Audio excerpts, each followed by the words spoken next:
find out if you're ready for love. Here's your marvelous host, Nikki Lee. Hello, and welcome to Ready for Love Radio. This is your host and love coach, Nikki Lee. Let me just take a second and explain what a love coach is. A love coach is like a relationship coach. What I did is I actually studied, I had a course curriculum of 32 courses talking about all elements of love, relationships, intimacy, and sex. And yeah, it was a blast. The homework was fantastic. And then, of course, passed the final exam. And what happened was I noticed a major change in how I felt about me, much more positive. And once I finished that and had all this information floating around in my head, I had to share it. And that's the reason I decided to start the Ready for Love radio program. So what I do each week is I bring my knowledge about these topics, and I also find experts that have some of the same information and sometimes some different information. Today's definitely going to be information that I'm not as up on as my guest is. So I want y'all to welcome Lady Shepsa Jones. And it is fantastic to have you with me today. Oh, it's so wonderful to be here. I'm very excited for this interview. You know, I actually found you on Facebook. A friend of mine that has a really cool Facebook page. I always have neat articles. And he had shared one of yours. And I'm like, oh, I got to check out her website. And then I had to have you on the show. Hey, wonderful. So we're going to talk about a lot of different things, but the underlying theme is going to be sensual goddess. So ladies, perk up your ears. And gentlemen, perk up your ears because you need to treat her like a goddess. So, yes. But I think everybody needs to treat everybody wonderful. So, I agree. Let me just give you a little bit of background, and then we're going to dig right into it. I got all kinds of things I want to talk to you about. So my guest is a writer, teacher, life coach, mother, and juju woman, and you're going to explain that to me shortly. She taps into her magical powers for healing and manifestation. A shy girl, she started writing at a very young age to express her emotions. But as an adult, she spent over 10 years studying the spiritual science of African diaspora, and I apologize if I got that wrong, as well as Taoist and Tantric traditions. And I'd love to understand more about Tantra, so I'm sure we'll delve into that too. And through the study of sacred sexuality, Shepsa has reconnected to the goddess within her and aims to assist other women in experiencing the healing and freedom of their sensual selves. Yeah, sounds wonderful. Woohoo, yes. I tell you what, I was reading that, and one of the things I was reading was make connecting with your sensual ecstasy a habit. It's like, oh, my gracious. That sounds wonderful, yes. Too. So this, listeners, the kids need to go in the other room. This is going to be a very adult conversation, I have a feeling. Just a guess. So tell us, what is, and I love the term, what is sacred sexuality for the listeners so that they'll get kind of a starting point? Yeah, definitely.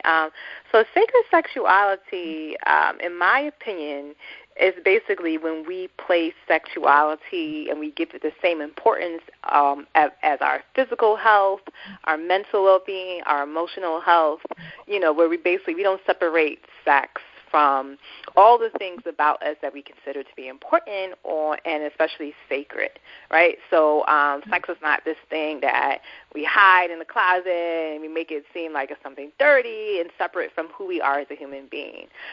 So sacred sexuality is basically to approach lovemaking, and that could be with yourself, it could be with another partner, to approach it as sacred, as essential, as beneficial for you as a whole being.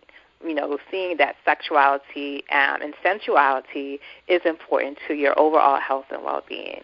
So that's basically kind of my definition of sacred sexuality, just to approach the idea of sex and sexuality with reverence, with sacredness, and with importance. I like that. Okay, that's good definition. I was curious what you were going to say. Yeah. have not gone through her answers already, y'all, so I'm going to be shocked along with y'all. Well, and the idea of treating sex with a sort of reverence and a deeper connection with one another, I think it's incredible. I love that. You know, I mean, you can treat it other ways, but it's just so much better when there's more of a connection with the person.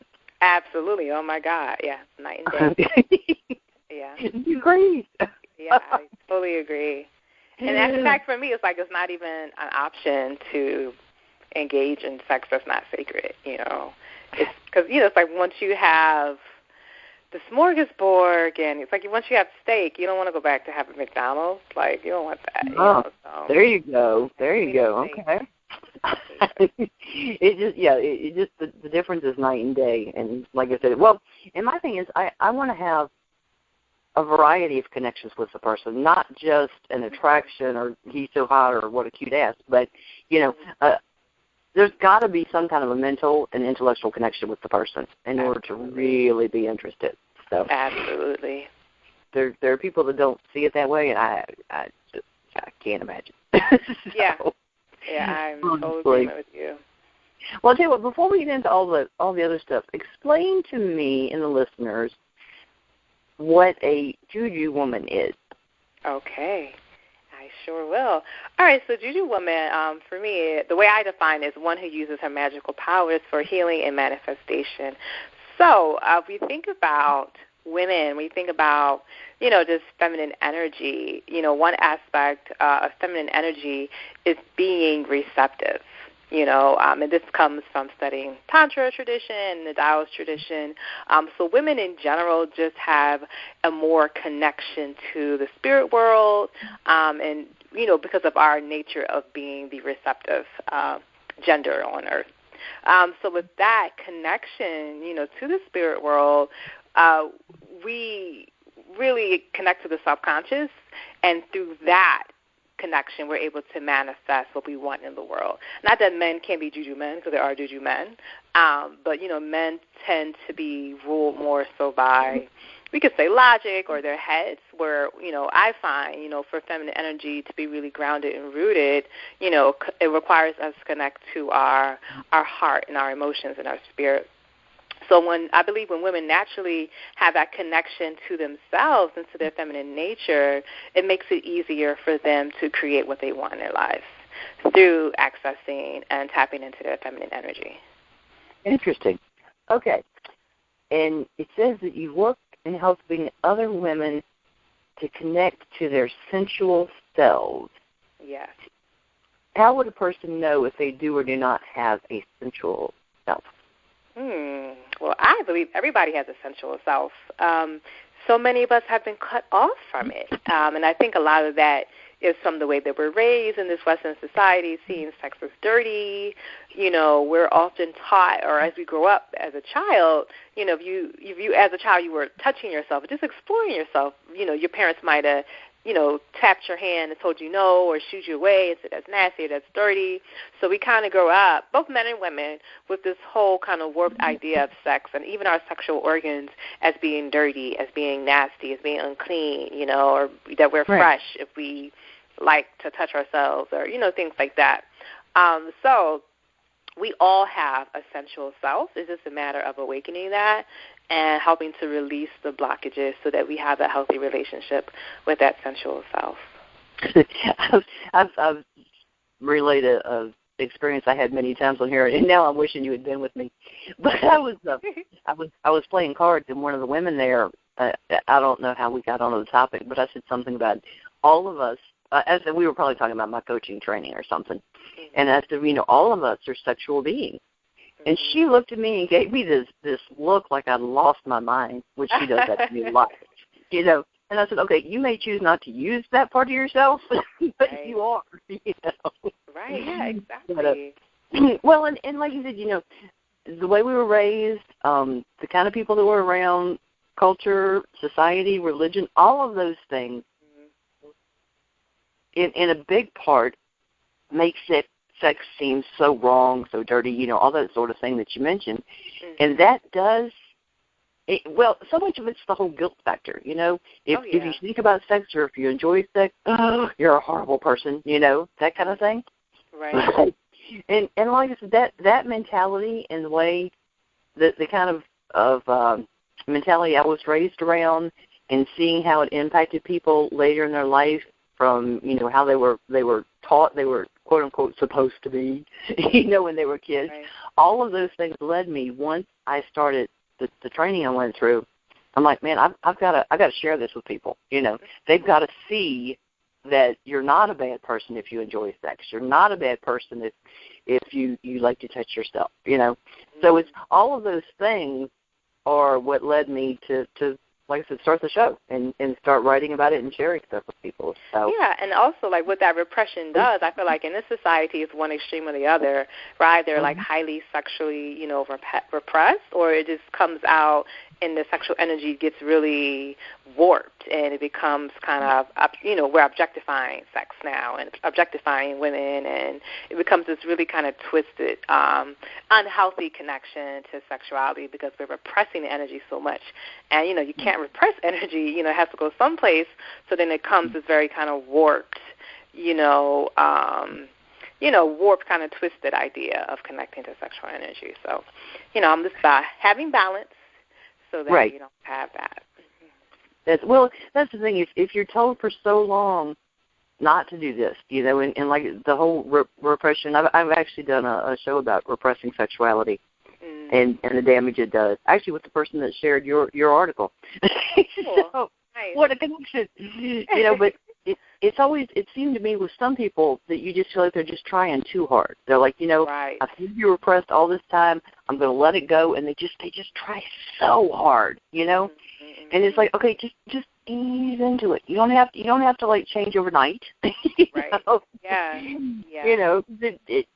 I don't know. Well, I did that with some things when I first started to feel much more freer about talking about stuff. And it's funny because one of my longtime friends, I met him right after I started doing all this kind of stuff and started feeling freer about things. And I sit back and just shudder about some of the things I said when we first met. And I said, oh, my goodness, we're still friends and everything is cool.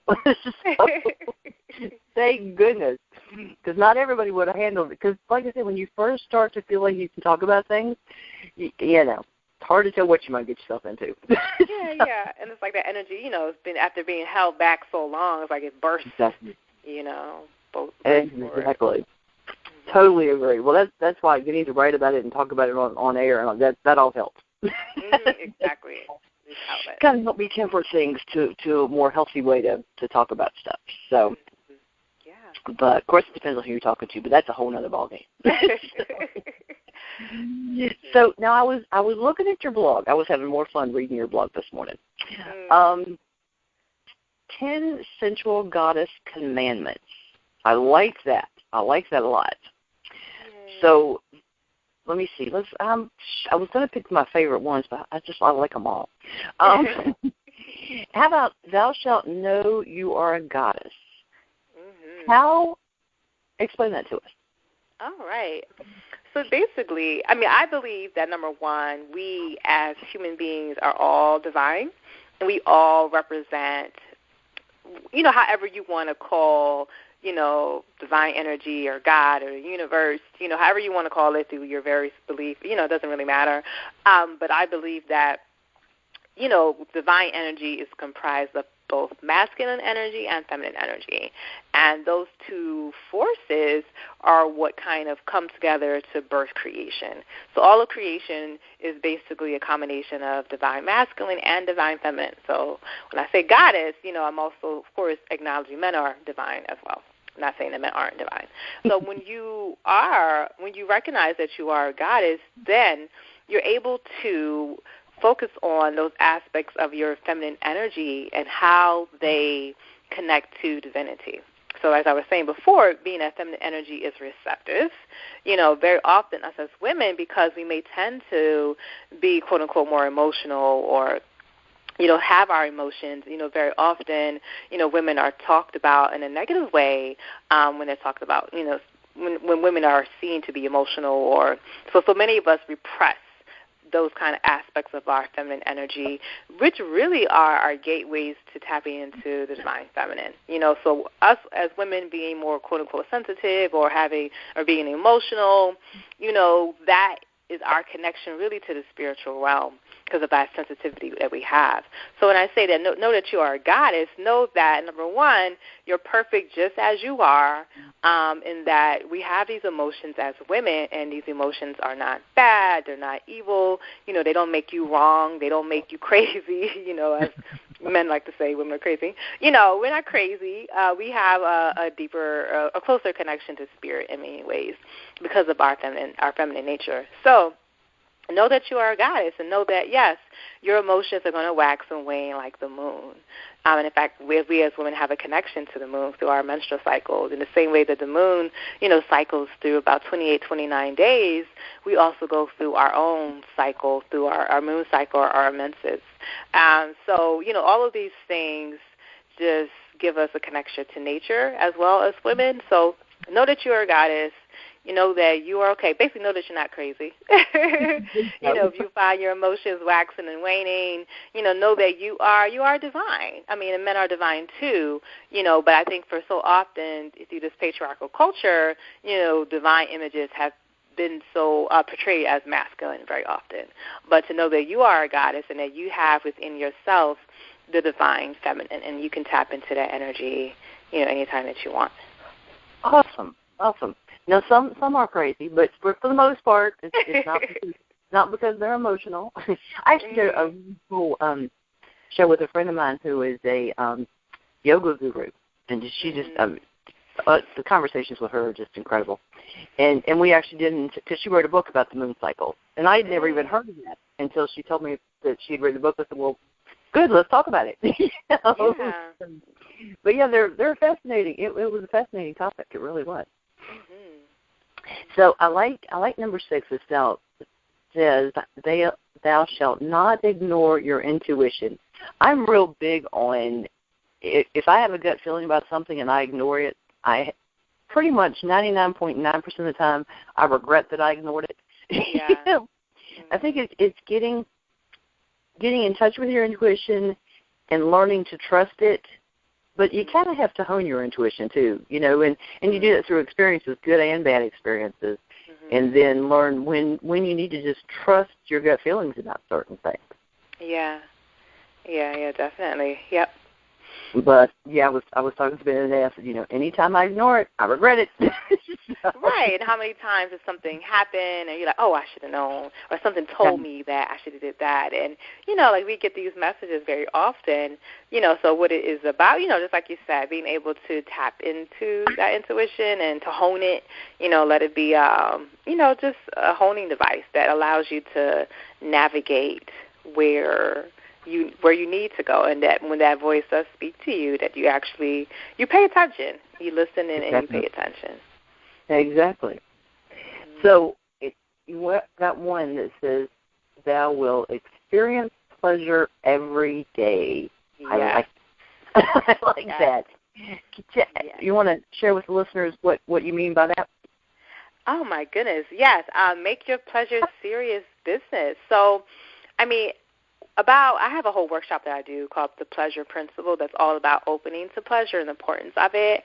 But just in a nutshell, experiencing your pleasure and opening to pleasure doesn't have to be anything huge like, you need to have sex every day. If you do, that's fine. You had that time on your hands, then you can do that. But, opening to pleasure could be just walking down the street and, feeling the sun as it hits your face and just taking in time to actually feel what that feels like and appreciate the sunlight on your face, appreciate the warmth of the rays.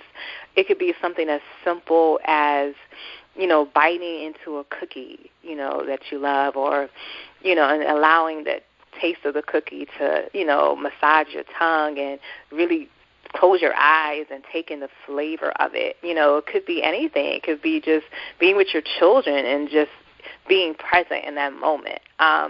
So opening to pleasure, for me, I guess is about being mindful, being mindful, being open and being present in that particular moment, and taking the time to let yourself experience the joy and the pleasure of life, basically. And it could be, sex. It could be, whatever it is, just allowing yourself to have that gift every single day of connecting to your pleasures. You know, we deserve it. We really deserve it. And it also will help us to relieve stress, you know, which is a major thing, you know, a major cause of ailment and sickness, you know, is stress. So, you know, I present my Pleasure Principle workshop really as a remedy to, you know, basic stress is killing us, and we need to learn to relax and de-stress, and one way to do that is through connecting to your pleasure. Very good. I was thinking being aware and a lot of times, too, it's, you know, you don't have to have something huge to make you happy. You know, if you're aware of the smaller things and you appreciate the smaller things, you know, it's amazing what a difference that makes in your mentality and your happiness and your stress level. Absolutely. But I talk to people like, well, nothing good ever happens to me. It's like, okay, well, you woke up this morning. That was good, you know. But I joke a lot of times that even if I wake up with a migraine, at least I did wake up and started the day. So absolutely. Then let's get rid of the migraine and move on with things. Yeah, you have an opportunity to make the day different.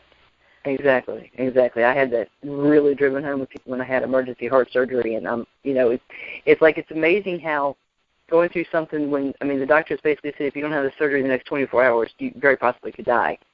It really puts life in perspective for you. You know what you're doing, what you're pursuing, the people that are in your life, puts all those kind of things in perspective for you. Yeah. Shouldn't take something that big to get people to think about it, but it does sometimes. Yeah. Okay, and commandment number 10, people, y'all going to like this. I read this, I'm like, yes, she did. It says, thou shalt twirl in orgasmic juices. Please explain. Yeah, so orgasm, oh my goodness, orgasm is so powerful.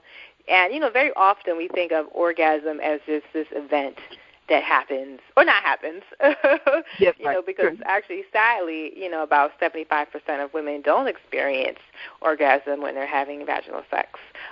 So there are actually a lot of women who are not connecting to the power of orgasm, which I think is I won't say it's sad, but, you know, it's something that needs to be healed and something that needs to be addressed. So we have to open up to the power of orgasm, and it could be little orgasms, it could be huge orgasms. You know, like our orgasmic potential is just so, you know, great and vast, but, you know, I believe that orgasmic energy is healing energy. Because if you think about, I mean, this is where Tantra comes in. You know, this is why the ancient, you know, yogis in India, they were able to connect sexuality and spirituality. Because, you know, if you think about the goal of meditation is to be without thought, right? It's to be able to clear your mind and to kind of just be present and open and be without thought. And if you're having an orgasm, or if you're having a, you know, very intense sexual experience and it's good, you're thoughtless. You know, everything, you're very open. You know, everything is clear. So that point of orgasm, you know, is really kind of like a point of being close to spirit and closer to your divinity. So orgasm, often, twirl in orgasmic juiciness, and allow yourself to experience that because it is healing. I mean, it's for your pleasure, definitely, and pleasure is important, but there's definitely a healing capacity of that. If you think about how you feel after you orgasm, you feel relaxed.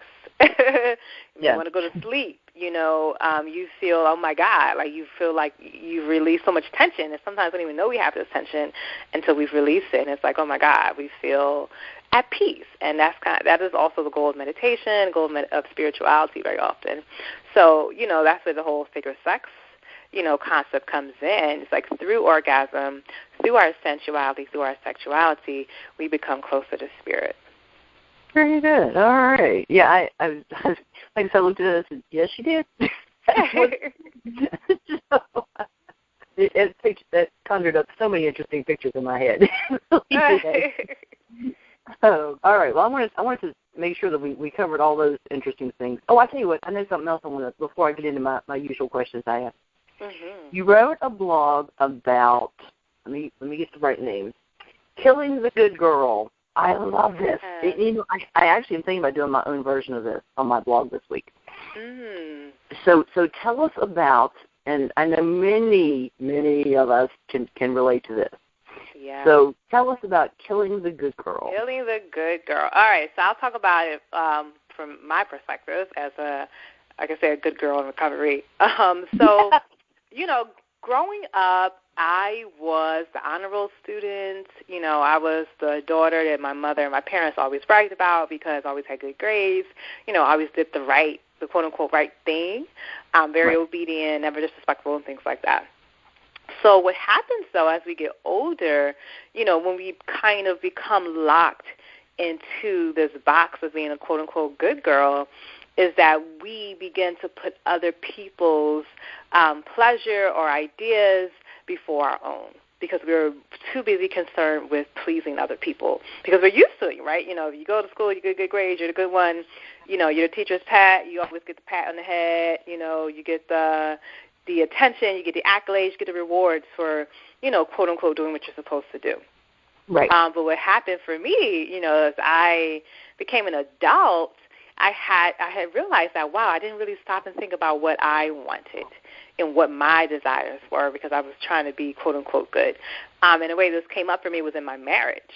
I married, and this is how also, we may get into this later. I married the first man who I had ever had sex with. I had to have sex with anybody else because I was a quote-unquote good girl, What I found was that when I was married, I realized that, hey, I married this man who wasn't a bad man, mind you, but I never took the time to figure out what I wanted in a relationship. I just wanted to do the quote-unquote right thing, which was, to be married and, save yourself to your marriage and things like that. So it became a huge struggle for me when I realized that I needed to leave my marriage. Because it kind of was going against the grain of the quote-unquote good girl, doing what society says that you're supposed to do, get married and, do the, have a happy home kind of thing.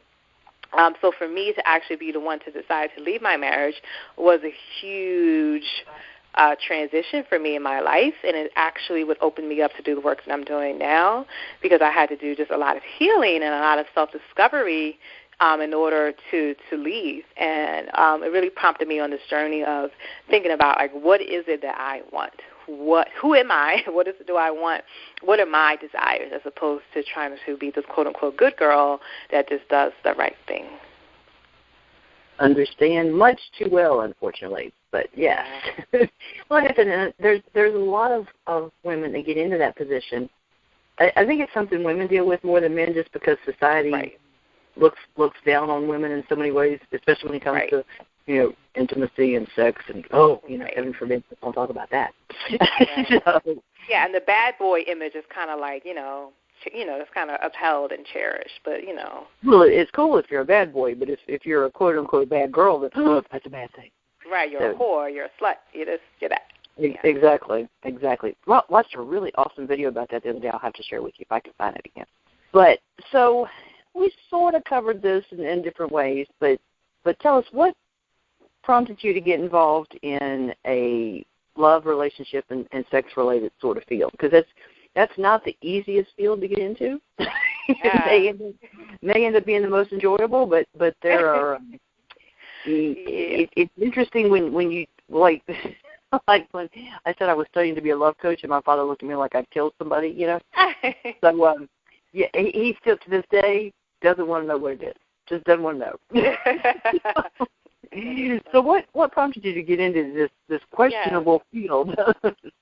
Yeah, I mean, it's so interesting because if you had told me, 10 years ago that I'd be doing what I'm doing now, I would look at you like you were crazy. And like me, exactly. Talk about love, relationships, and sex and sensuality, I would have been like, absolutely not. And feel comfortable doing it.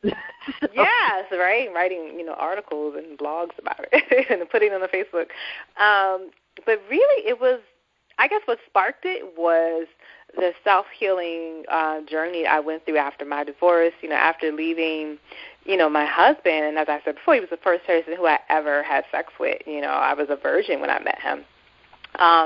So I had, I left the marriage and I had to discover, okay, what kind of man do I want? So, I began to date really for the first time. and, have different experiences with different men.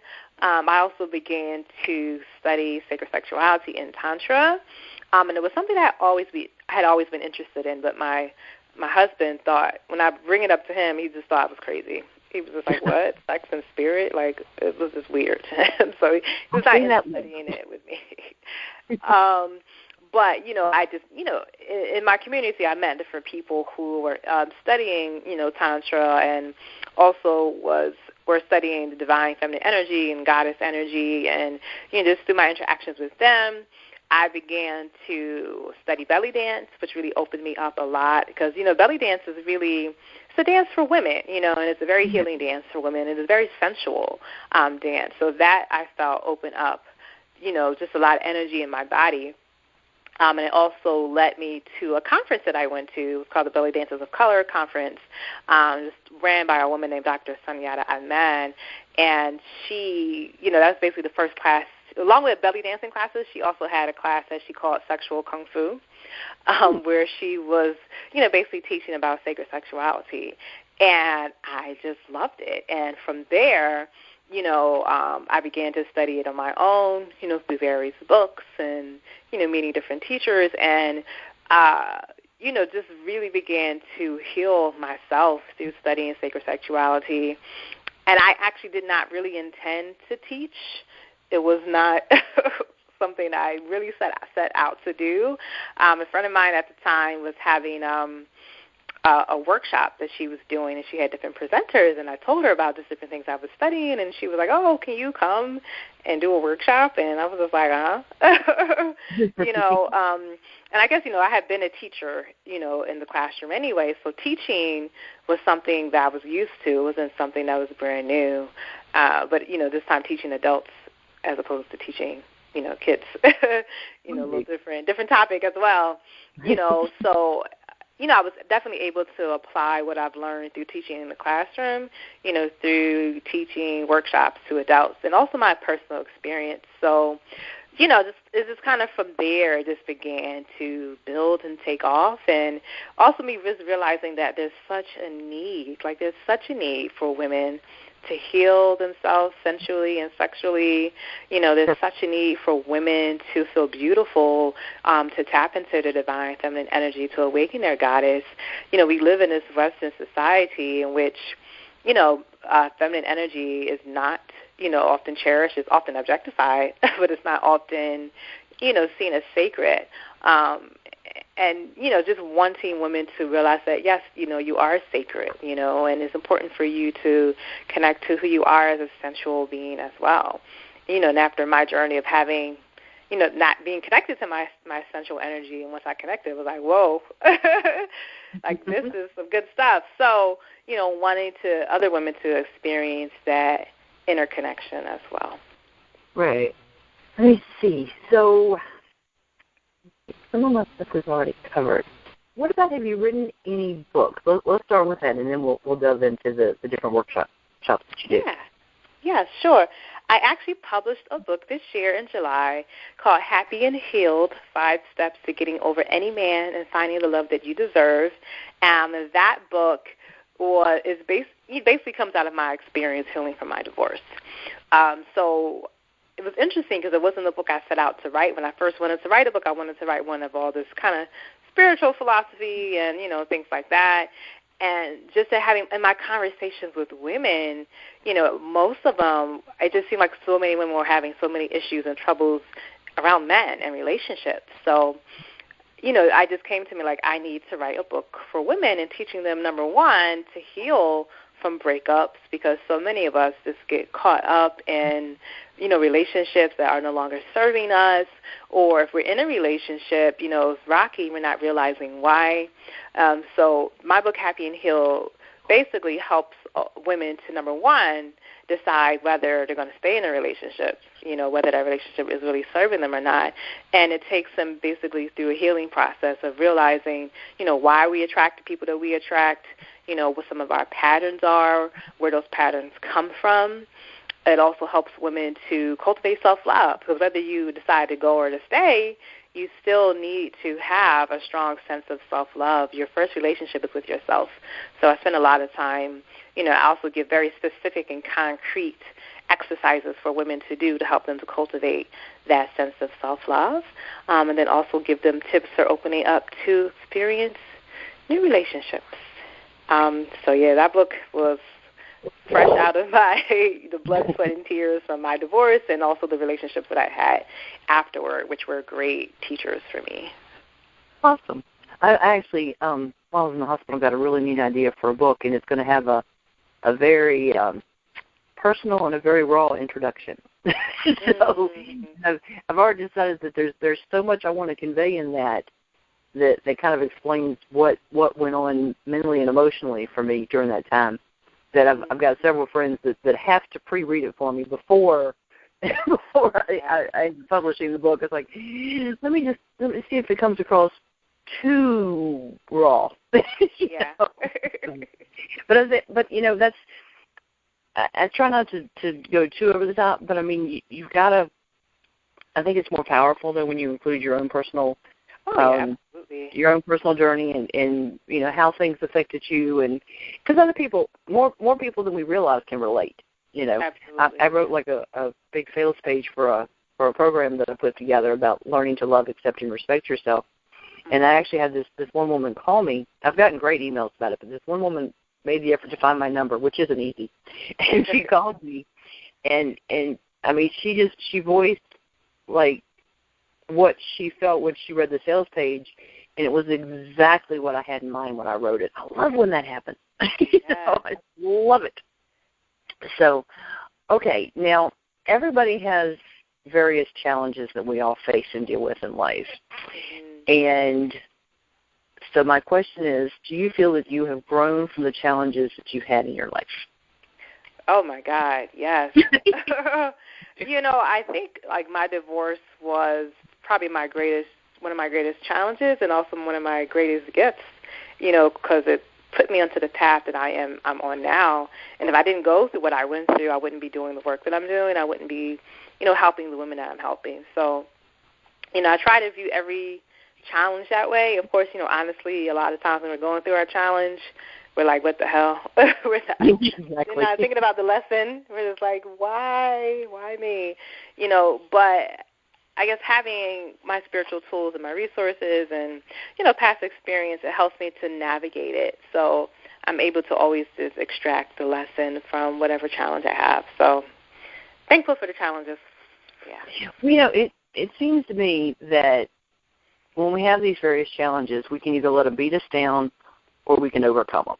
Now, overcoming them is the harder route to take in the short run, but in the long run, it's so worth it, And the person, if we get to a point, or when we get to a point where we truly love ourselves, then everything good or bad that's happened to us up to that point made us who we are. Absolutely. So while we may hate the bad experiences, they all factored into the person we are right now. I was talking to a friend of mine about that, and there was one relationship she had that she's kicking herself so much now because of the way he treated her and what he did and all this. And I said, okay, well, number one, he's the reason we met, which was a good thing. And number two, it helped her to understand it helped her make the boundaries of what she would and would not put up with in a relationship. And she's married to somebody else she absolutely adores. Treats her fantastic, and she's one of the happiest married people I know. Beautiful. So if you had met him earlier, you probably wouldn't have stood up for what you wanted, and you might not have gotten it, or likely wouldn't have gotten what you really wanted and needed. Right. So exactly. Well, like I said, while we hate the bad things and we often don't like the challenges that creep up, they're all part of the journey, and they're all part of who makes us us. So, absolutely. Not saying it's easy. I'm just saying. Yeah. But learn from it, grow from it, and don't make the same mistakes over again if you can help it. Right. So this is one of these phrases that I use, and people's eyes kind of glaze over sometimes. But how would you describe a healthy relationship? To me, a healthy relationship are two people who come together to grow together. Ooh, I like that. And for me, that's just really, really important because, as we said, we always have our challenges, no matter what. And we go through different cycles too. Like sometimes we have things that are going easy for us, and sometimes they're going difficult. But when we come together with somebody else, we're coming together, and we're both coming with all our stuff. Right. He has stuff, you got stuff, and that stuff creates more stuff. So, to me, a healthy or effective relationships is really about how committed we are to growing together as a couple, and working our stuff out, and also how committed we are to our individual journeys and our individual paths as well. Because even though you come together as a couple, it's important for you to continue to work on yourself, because that's what's going to make the relationship even better. If you're accountable for your own actions, if you are reflective, then that you are coming to your partner as a better mate, and if both people are doing that, then I think the relationship has just a much better chance for success if both people are reflective and, focused upon growing. Very true. And growing is what it's about. I mean, life, things change, and you don't want to stagnate.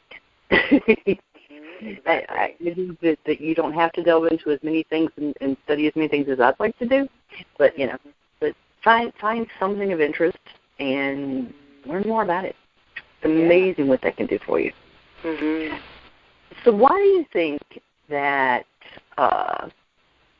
many people have a hard time developing self-esteem and love for themselves? Or do you think this is an issue that a lot of people have? Oh, my God, I think it's such an issue. Okay. And I think it's such an overlooked issue. I think many of us like to think we love ourselves. They're like, oh, yeah. And the way I look at it is this. If you're basing upon your idea of self-worth on things outside of yourself, then that's not self-love. If you're basing it upon, your fashion, the clothes you wear, car you drive, what you do for your career, like all of those things are things outside of you. When it comes to self-love, I think that love has to come from within, and to realize that you're amazing just the way you are, loving yourself just the way you are, and knowing that no matter what, like nothing can add or take away from you. Like you are worthy because you are, and that's it. Yeah. And it's not about being married or being divorced, having children, or having this degree, or having this particular car, or these types of friends. So many of us, we hinge our self-worth on those external things when it really comes from within. So, which is why when you have people who they get all the external things and then they still feel empty inside, they're very sad. It's very heartbreaking to realize, wow, I have all these things. And then you see it all the time. You see with celebrities, people that we think, oh my God, this person has a perfect life. They're rich, they're famous, and they are unhappy.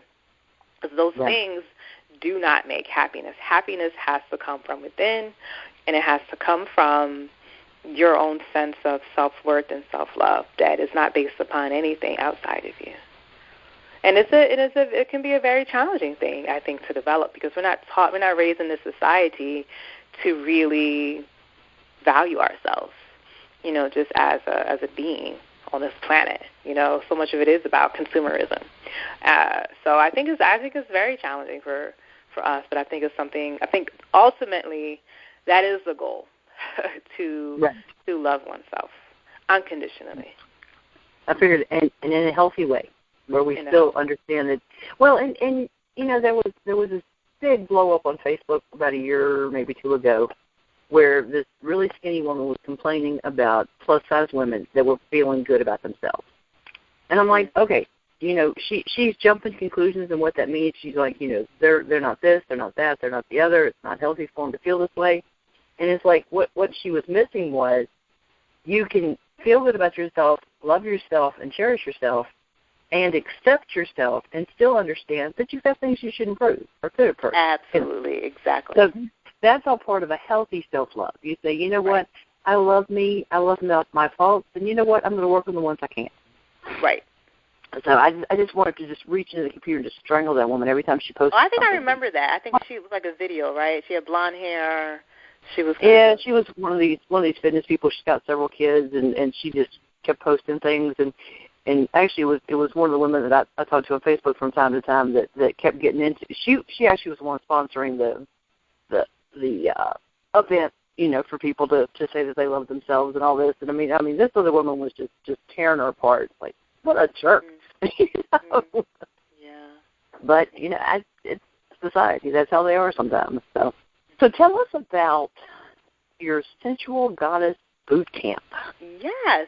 So, speaking of daily pleasure and self-love, I created Sensual Goddess Boot Camp, exactly to target that. Because I realize, I'm a mom. I work, and very often, just as women, as mothers, wives, or working women, whatever, we don't prioritize our self-love. We don't prioritize our pleasure. So I wanted to create a program where for 30 days, every single day, the women in my program will get a different exercise that helps them to awaken their sensual goddess. So the way the program is divided is, there's 30 days, so there's 4 weeks. Each week has a different theme. So the theme of the first week is pleasure. And during that week, the exercises focus upon, number one, unblocking the bliss, which means letting go of those things that are blocking us from experiencing pleasure, and just also opening to receiving pleasure in our everyday life. Week 2, the theme is juicy, and that's all about connecting to the sacred waters of our feminine energy, because when we are healthy as women, we're juicy, period. We're juicy on the inside, we're juicy on the outside, we're bubbling over in that kind of feminine juice. So the juicy exercises really focus upon increasing that connection to our feminine energy and that connection to our juiciness, literally and figuratively. The third week, the theme is sexy, and during that week we study a lot of ancient techniques from the Tantra tradition and the Taoist tradition that helps to raise and circulate the sexual energy. And the fourth week is orgasmic, and that's the last week, and we focus upon studying and exploring the different types of orgasms that we can experience as women, because there's more than one type of orgasm, and we focus upon, using that orgasmic energy as well to manifest what we want in our life. So that is the Sensual Goddess Boot Camp.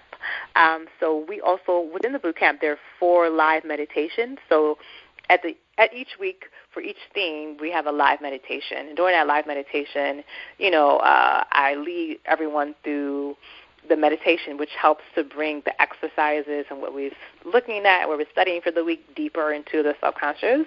As well, we'll have an opportunity to talk a little bit about the exercises that we're doing as well. So that is my Sensual Goddess Boot Camp. It's also going to be featuring a few instructional videos as well. No nudity, but different instructional videos to help to make the concepts, even, more concrete, visual and things like that.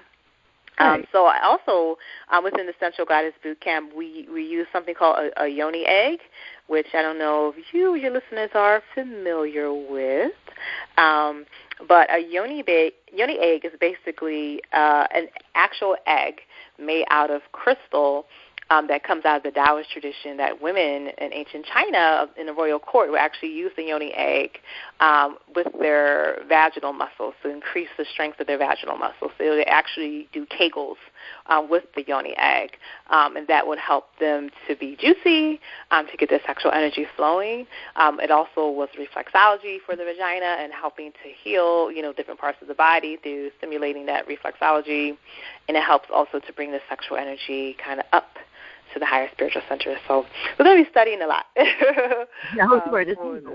Lots to learn. Yes, and the homework seems fun, too. Oh, yes. Best homework you will ever have. And also for the Sensual Goddess Boot Camp, you do not need a partner. You can do it by yourself. If you have a partner, your partner will be very happy, to help you do some of the exercises or, the benefits from the exercises. But definitely they're designed to be done, by yourself, because that's the whole point. It's about women tapping into their sensuality and their pleasure, every day, and to realize that, yeah, you can do this by yourself, and not that you can't do it with a partner. If you have a partner, then that's great. But, you deserve to know how to use your essential energy for your own upliftment, your own healing, and your own happiness. Well, and and this is something I tell women when I talk to them too, is once you're in touch with your own sexuality and your own sensuality, you're much more in tune to.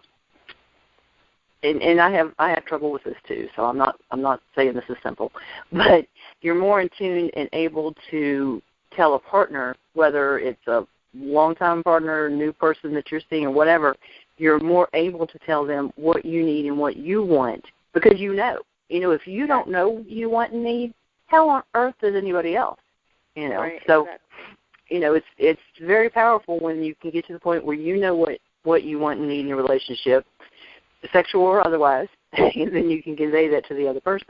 Yeah, exactly. So, it's about building that confidence, and it's a form of, like, self-advocacy, speaking up for what you want, and, also being able to realize that, you deserve to feel happy, you deserve to feel juicy, and you deserve to have pleasure. Well, and that alone, that one sentence, or just two sentences, that's huge for some people. If they can get that mentality, that can just open up so many possibilities for themselves and their relationships and so many other things. And the thing is, the more open you feel about yourself intimately and sensually and sexually, the more open you are about other things. Because it's like the weight of the world's been taken away from you. You don't have all this guilt and all this whatever weighing you down all the time. Mm-hmm. And I know that sounds a little overdramatic, but depending on how you were raised, it really can feel that way. But it just and I know, thankfully not everybody was raised that way, but a lot of people were. Of course, I'm down here in the South in the Bible Belt, so there's probably a whole lot more down this way. Right. Well, I was talking to a friend of mine, the one that's so happily married, and we were talking, and I was kind of explaining to her, just kind of getting a feel for, she had that whole guilt thing in her head when she first got married and was feeling bad about stuff, and her mother was not like that at all. I was like, oh, thank goodness. And then I was telling her, how some people were raised in this kind of thing, and she looked at me like I was crazy, and I'm like, no, I'm serious. She's like, why in the world would you drill that kind of message into a person's head? Well, but I was thrilled for her that she didn't have to overcome all that hoopla. She could just have a healthy relationship from the start. Mm-hmm. But that is certainly not the way it is for everybody. Yeah. So tell people how they can find you on your website and Facebook and how they can get in touch with you. Okay, yes, so definitely. My website is letgoletgoddess.com. And there, if you click on my blog, I published a new blog this week called 5 Powers of the Dark Goddess. So you can click on that blog, or my 10 Sensual Goddess Commandments, which we were talking about that blog a lot on this call. You click on that blog. Number one, you should read the blog. Go to my Facebook page, which is also Let Go Let Goddess. Yes, Let Go Let Goddess on Facebook, as well as letgoletgoddess.com. Those are the best ways to reach out to me. And my book, Happy and Healed, is on Amazon. So if you do search Happy and Healed, Lady Shepsa Jones, you'll find my book, and it will come up. And awesome. Those are the ways to get in contact with me. If Google's not working right for you, you can email me at Lady Shepsa, L-A-D-Y, Lady, and Shepsa is spelled SHEPSA@gmail.com, and I will get back to you and answer any questions that you have. Awesome. And I'll have more information about her and her website, all the links and all that on my site. Fabulous. Along with an archive. So if they miss things or want to listen again, that is totally doable also. It will be www.lovecoachjourney.com/sensual goddess. Let's make it interesting. So it was awesome to have you with me. We're gonna have to find something else to talk about so we can do this again. Oh, I would love to come back. Yes. Awesome. So listeners, I'll see you next time on Ready for Love Radio.